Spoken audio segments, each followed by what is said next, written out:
We have to ask ourselves, how long has it been since I've had a real encounter with God?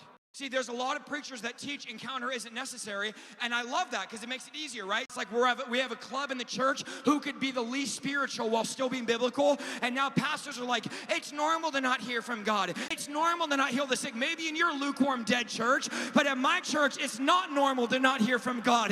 How many of you believe we need a wake-up call in the American church and say, let's make the church great again. Let's make we need God in the White House. I'm like, how about in the church?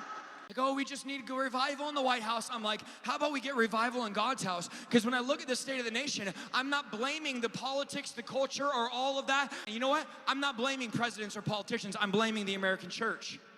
Whenever the nation was in chaos, was in rubble, do you know what God did? God would rebuke the people. I got a lot of stuff to share with you tonight about this. And God would say, because you have not sought my presence.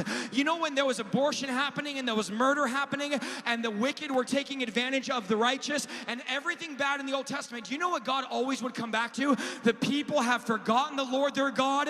The people have worshipped idols. The people have not sought me. The Lord would never put it on the culture. He would put the responsibility on the church. The state of our society is the report card of the church, and we are flunking straight F's across the board. How are we doing?